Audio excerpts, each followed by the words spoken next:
hope everyone has been enjoying today's conference so far. It's a real pleasure right now to have the opportunity to introduce our next speaker. You know, we are a nation of immigrants, and our next speaker is one of the classic examples of why immigration is fabulous for this country. I know he comes from a single mom from Guatemala and has had an illustrious career here. Senator De Leon is now, I guess, Senator Pro Tem Emeritus for the California Senate, but he's provided a leadership on so many different levels, in addition to just his work on climate change. You know, he was the first Latino elected to lead the California State Senate in over 130 years. And as president, he's really achieved a number of historic accomplishments working with the Senate over his career. In his 3 years in the Senate, he's empowered caucus members to take on big and bold new legislation on a number of fronts. And this has include ground-breaking legislation in a variety of different areas on critical issues that not only confronts California, but the nations as a whole.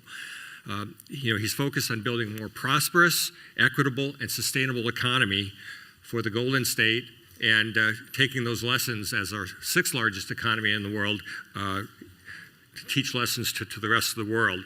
His agenda includes making college more accessible and affordable for all Californians, combating climate change, building a clean energy economy, improving retirement security for low-income workers, supporting California's diverse communities, fighting homelessness, and providing protections and opportunities for our immigrant residents. His legislation has created the most ambitious renewable energy goals in the nation, the first of its kind retirement savings program for low-income workers, and has required a quarter of all cap and trade revenue to be spent in disadvantaged communities. It is my pleasure and honor to introduce Kevin De Leon.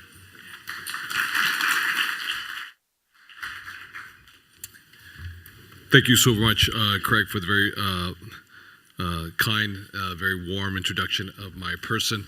I want to say good afternoon to all of you, and it's indeed an honor and pleasure to have an opportunity to share a few words with all of you, wherever you may come from this great state, from this great country, from this great world. I know that this past year has been somewhat of a difficult one for those of us who acknowledge that the urgency of climate change deserves a response now and deserves to see action at the highest levels. It's not easy to see the news and obviously feel somewhat angry or hopeless about the future. Clearly, there are many challenges ahead of us, whether it is the trade disputes with the proposed threats of tariffs, whether they are the tax credits or Trump's tweets. But let me say that there are boundless opportunities. Despite the vacuum of leadership in Washington, California's commitment, and I want to underscore and emphasize the following, so it is met not with any sense of ambiguity or vagueness. California's commitment to a clean energy future is stronger than ever. And I have never been more proud to call this great state, as Craig just mentioned a few moments ago, the sixth largest economy in the world, my home. Under both Democratic and Republican administrations, going back to Ronald Reagan's days as governor of the great state of California, California has consistently pushed for cleaner air, cleaner water, as well as cleaner energy, more efficient buildings as well as vehicles, and strong protections for our cherished natural landscapes and resources. These efforts were driven not by ideology, but rather by necessity. Californians were literally sick of breathing dirty air as well as drinking dirty water, and the consequences were, quite frankly, holding our economy back. By following the science and taking common sense steps to protect consumers, wildlife, our air, as well as our water, we have turned, and we are currently turning, some of our biggest environmental challenges into incredible economic opportunities. We passed the toughest emission standards in America, the strongest energy efficiency laws, the most ambitious clean energy goals. And we have protected our coasts and stopped offshore oil drilling. As a result, California's air is cleaner, our water is healthier, and our kids are living much longer because they're breathing much easier. But this is not just about the environment. It's also about the economy. Our decades-long commitment to energy efficiency, which began back in the days of Jerry Brown when he began his first stint as governor back in the 1970s, has only kept our state's electricity consumption flat, despite a steadily rising population. Now, California today is roughly about 40 million in terms of population. Our GDP, for lack of a better economic measurement, is the sixth largest. There's only 5 large economies in that of California. The United States as a whole, of America, in the aggregate, it is China, Japan, Germany. Depending on the fluctuations of the sterling, the pound, it is the United Kingdom. And number 6, for those who are Californians, it is your great state, the state of California. And if you're remotely interested in rounding up the top 10, at number 7, it is France. At number 8, it is Brazil. And number 9, it is a country that's been in the news quite a bit and will be so for the foreseeable future. It is Russia. And number 10, it is Italy. So California's economy is larger than that of Vladimir Putin's Russia, to put this in context. And this is why Californians are spending less on energy than any part of this country. Over the decades, these efforts have helped save American households billions of dollars in avoided fuel as well as energy costs. In fact, despite all of the doomsday rhetoric and those who are predicting gloom and doom for the state of California, all the criticisms that we have heard over the years, not just in California, but throughout the state, throughout the country, Californians spend less than all but a handful of states when it comes to energy. In fact, we spend about half of what the average Louisiana or North Dakota household pays. These are 2 large fossil fuel states in America. And since we passed AB 32, the Global Warming Solutions Act of 2006, our per capita GDP has grown by nearly twice the national average. And we've easily outpaced the nation in job creation. In fact, coming off the worst recession since the Great Depression, we have harnessed the power of the wind as well as sun as well as geothermal to create 500,000 high-wage clean energy jobs, putting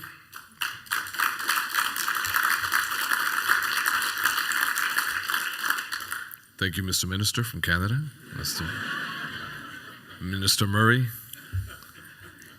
Putting Californians on a pathway to a higher quality of life. Now, I want to put this in context because there are 10 times more jobs in the clean energy space in California. The figure I just articulated, 500,000 jobs.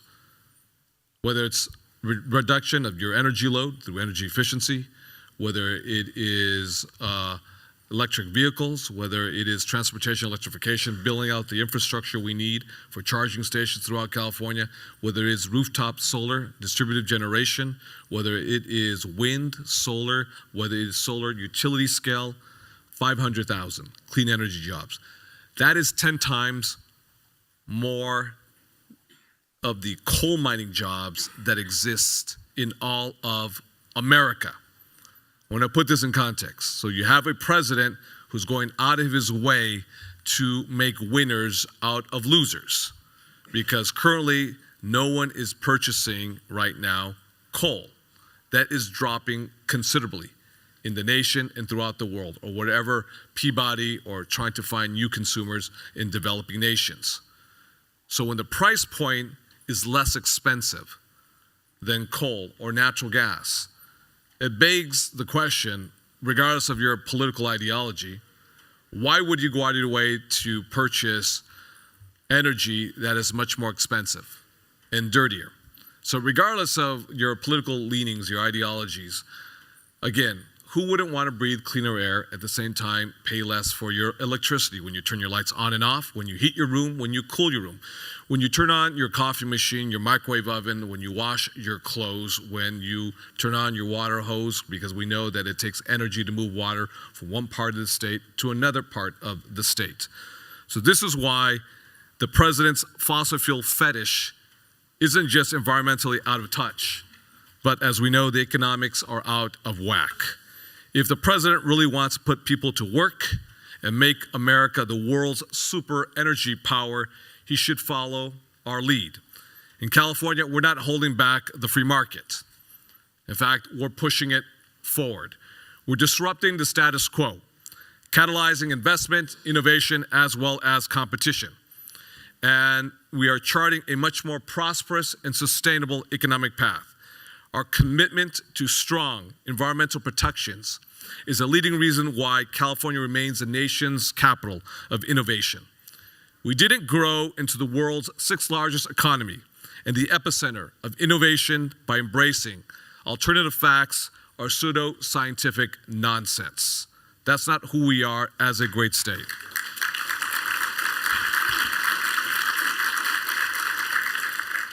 In this state, we make public policy based on facts as well as science.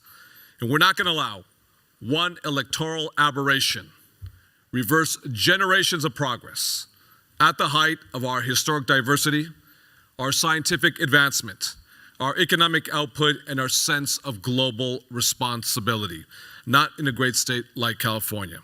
And that's why I'm using every last second of my time in the Senate to push California even further. Now, many of you have heard of my measure, Senate Bill 350, which is the law of the land of the great state of California. 50% energy efficiency, which means that every single physical dwelling, whether it's in private or public hands, has to be energy efficient by the year 2030.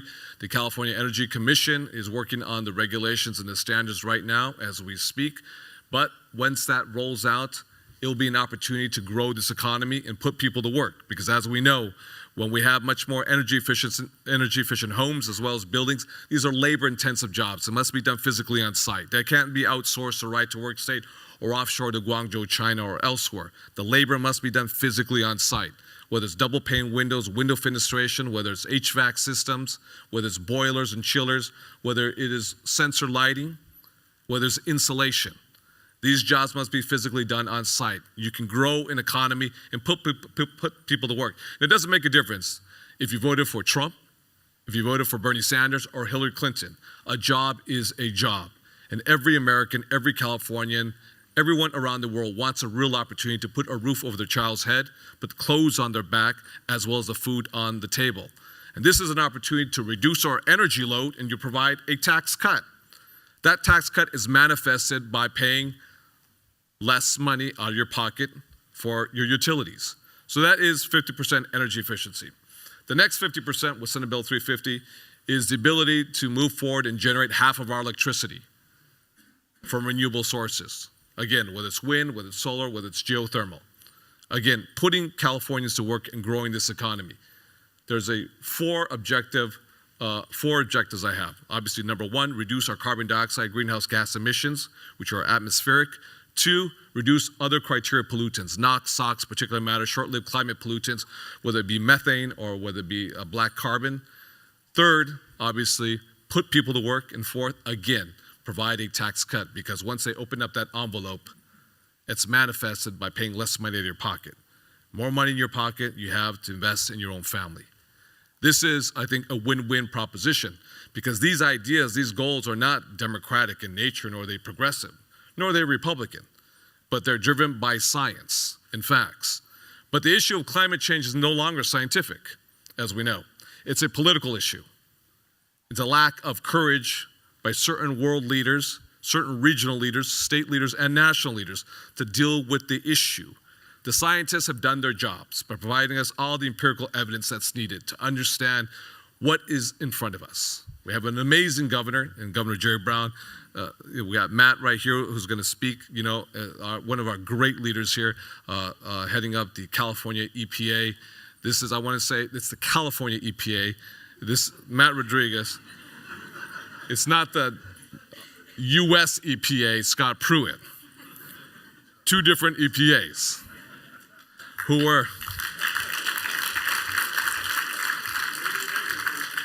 were split up at the time of birth,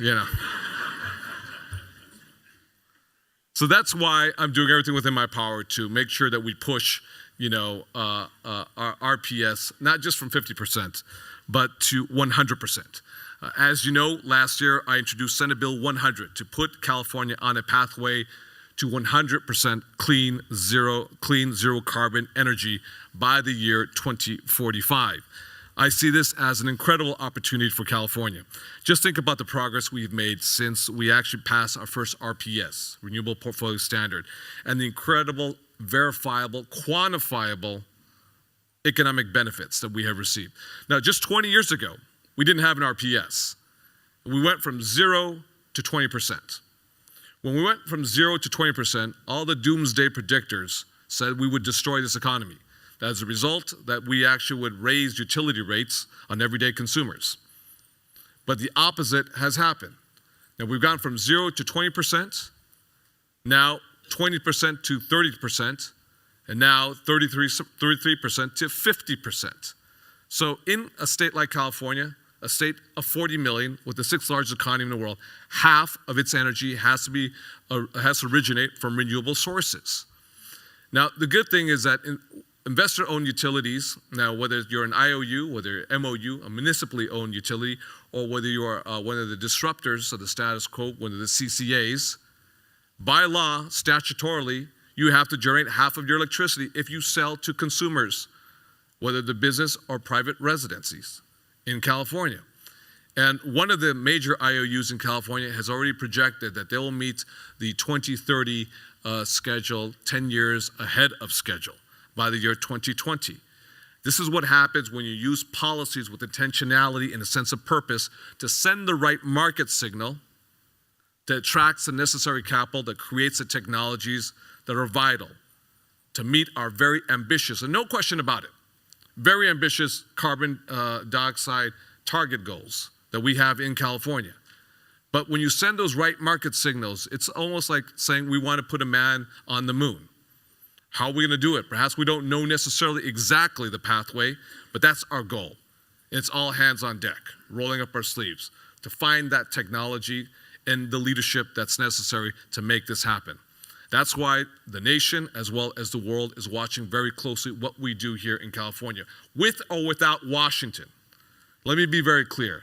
California is moving forward with our climate policies, regardless of who occupies the White House today, regardless of his lack of courage by taking the United States of America outside the Conference of Parties 2015 Paris. Now we've gone as, oh, thank you. Now, as a result, we have created hundreds of thousands of good, clean energy jobs in the process across every corner of the state.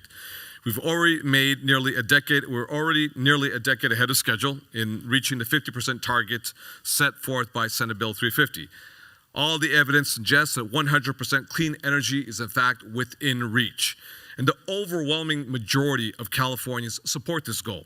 In fact, 76% of Californians, strong majorities of both Democrats as well as Republicans, support this goal and want California to move forward with 100% clean energy. And to their credit, many of California's biggest companies, whether it be Google or Apple, themselves are moving to 100% RPS for their business models. Even Budweiser, the world's largest brewery, will be running on 100% clean energy by the year 2025.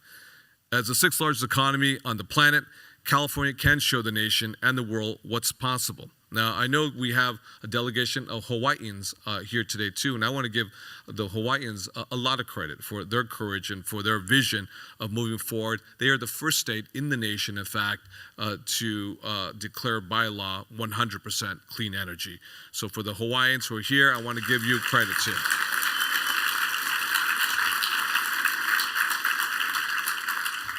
Now, we can truly create a sustainable economy for both our kids and for future generations when you can actually scientifically prove that you can delink and decouple carbon from GDP. You can grow your economy, put people to work, simultaneously you can reduce harmful carbon emissions. This is happening here in California, and it can happen throughout the nation as well as throughout the world. We have other amazing, leaders here, whether it's representing Reggie or other parts of the state, Canada, as well as other parts of the country, who are doing incredible work. And we can learn from each other. There's no question about it. When I travel throughout the world, having the opportunity to listen, to learn, and then eventually come back home to California to lead taking different types of models that may work here. Our model may not necessarily work in your respective state or your respective region or nation, but you can take some of the best practices and we can exchange with each other the best practices that help us meet our overall target goal, which is to reduce carbon. Another component of Senate Bill 350 is transportation electrification. Now, how many folks here are going to take a unscientific quantitative survey here? How many folks here drive an electric vehicle? Okay, look around. Wouldn't we suspect that at least half of the room would be driving an electric vehicle, or bicycle, yeah, or hydrogen, or a hybrid, okay, or a hybrid. Now I didn't say hybrid, but I said electric vehicle. I said, and the reason why is twofold. One, that technology, that price point is out of reach for many consumers. Two is that it's much easier to drive an internal combustion car. Let's face it.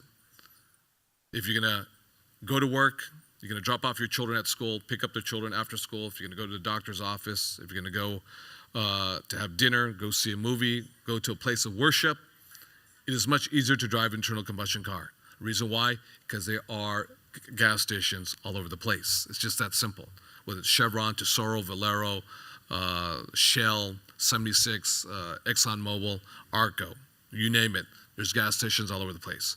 Now, the vast majority of folks who purchase electric vehicles obviously have either high educational attainment or they have the disposable income to make that purchase. And they know specifically what they want to do as a consumer. So that's why it's absolutely critical that we actually democratize our climate change benefits and make sure that all individuals, regardless of your socioeconomic strata, has access to these technologies, because it won't do us any good. Now, I'll use California as an example. If you live in Menlo, who lives in Menlo Park here? Or Palo Alto? Or Sausalito? Or Hillsborough? Give me somebody who lives in a wealthy community in California. Okay, you. Don't be embarrassed. I'm not trying to rich shame you, What community do you live in, sir? What community do you live in? Which community do you live in? Woodside, okay, the Woodside, okay, Woodside, right off the 280 freeway, okay. Woodside, a very well-to-do, a very affluent community, but that's okay. Don't be proud of it, man. Wear it right here, yeah. You worked hard, yeah. So let's say Palo Alto, Woodside, let's say Santa Monica. It's not enough if your home is energy efficient, if you have rooftop distributed generation, if you have energy storage, and you have a beautiful product in your garage, a Tesla, and you have your own charging station. I mean, I think that's wonderful. But the question is, if we're going to meet our macro global target goals, unless you democratize your climate change benefits, we're never going to reach them. So this becomes boutique-ish, if you will. Only those with the financial wherewithal, the highest educational attainment, who are able to navigate the price points and figure out all the rebates that are offered by the federal government, at least to now with this administration, the state government, how they can draw down on these benefits. That's why you have to move policies with intentionality that are statutory in nature and not allow the free market to correct these inequities. Because the free market left to itself will never correct the socioeconomic and political inequities that exist today. That's why we all know that this is an existential threat to our planet as we know today, regardless of who you are, regardless of where you come from, regardless of your country of origin, the hue of your skin, and your legal status. Period. It's a threat to all of us.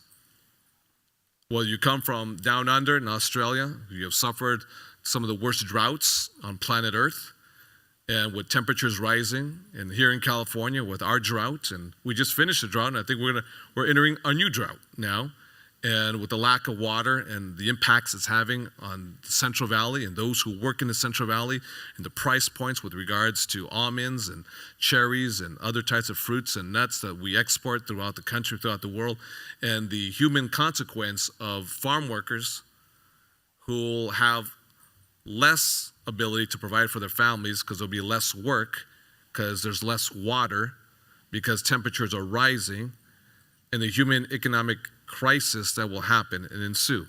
So this is a microcosm, obviously, of not just California, but the entire nation, the entire world. That's why it's absolutely critical that we democratize the climate change benefits, statutorily by law, to make sure that everyone has an opportunity to benefit and is in a position to be as resilient as possible.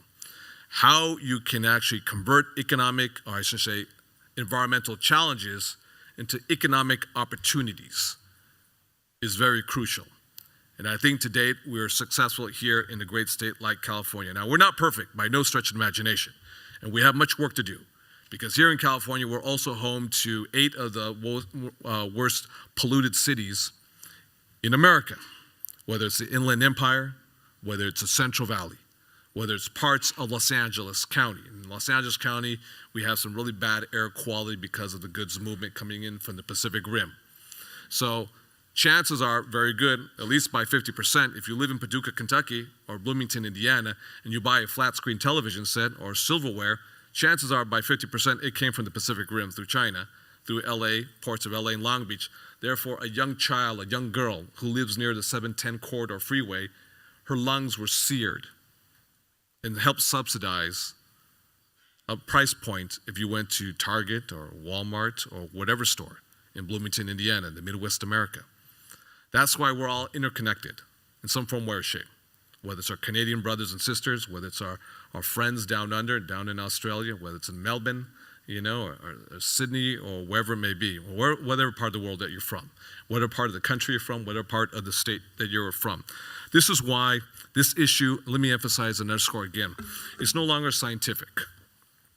This issue is political, and it requires leadership at all levels to roll up their sleeves and move policies with intentionality and with purpose that improve the human condition for all individuals, regardless of who you are and regardless of where you come from. This is an extraordinary period in our nation's history. And at the risk of exaggerating or sounding like I'm maybe perhaps over-traumatizing the situation, because I know that politicians, whether you're on the left or right, are prone to hyperbole. But let me really emphasize, this is also a very dangerous time in our nation's history. For those who are baby boomers in our room today, I think you would agree with me that Watergate looks like child play in comparison, and that Richard Nixon is a choir boy in comparison to who occupies the White House today. So it is the intersectionality of a whole variety of issues, whether it's the environment, the air that we breathe into our lungs, whether it's the water that we drink, whether it's the issue of what is atmospheric and greenhouse gas emissions, climate change, whether it's the issue of credits and stimulating and catalyzing new industries in the clean energy sector and growing this economy and putting people to work, whether it's the issue of immigration and dreamers. The way I view it is that it's all interconnected with each other. It is not immigrants over here, climate over here, environmentalists over there, women over there, Muslims over there. We're all interconnected on this situation. And that's why I want to make just a few brief observations before I conclude. While it's certainly not helpful to have a hostile Congress and administration in Washington, it won't be enough to halt the global momentum of clean energy. I'm very, very optimistic about the future for a few key reasons. First, as we already discussed, is the power of state and local leadership. The second is the growing international momentum, even among the largest global polluters, like China, as well as India. And we do have a president who's literally serving on a silver platter the clean energy leadership mantle to the Chinese. And the Chinese are more than happy to assume that mantle, while at the same time they consume and export coal, thermal coal, throughout the world. China sees the writing on the wall, and they're investing massive amounts of capital to try to take the lead as the world's clean energy superpower. Finally, and perhaps most importantly, is the incredible technological breakthroughs of recent years and their effects on global markets. Over 60% of all new energy generation in the US in 2018 was both from wind as well as solar. And prices are falling dramatically. Clean energy now is cheaper in many parts of the nation than natural gas, even without subsidies. In fact, over the past 7 years, the nationwide price trend for wind is down by 2/3. Specifically, it is 66%. And solar is down 85%, according to industry analysts at Lazard. Many solar projects across the country are being priced at $1 per watt, down over 75% from the year 2011. And a growing number of very politically conservative states like Texas, Iowa, and Oklahoma now generate at least 20% of their renewable from wind. As clean energy costs continue to decline, demand will increase, employment will grow, and the political dynamic will shift. In the meantime, we will continue to use every legal and political tool at our disposal to accelerate this process. And by doing so, we'll continue California's trailblazing tradition. I want to thank all of you for this opportunity that you have given me to share a few words, some thoughts, some of my own personal opinions on today's current events, but also my absolute excitement about, regardless of what is happening at the national and international level, why I'm still very bullish and highly optimistic, because it's about all of us. It's about each and every one of you. It's about those political officials, government officials, nonprofits. It's about CEOs. It's about those who move capital to find the best investment. We have a real opportunity to continue to do the amazing work. If we do it here in California, we can do this all over the country and all over the world. Create and build a sustainable future for our children for many generations to come. With that, God bless each and every one of you, and thank you very much. Thank you very much, everybody. Thank you.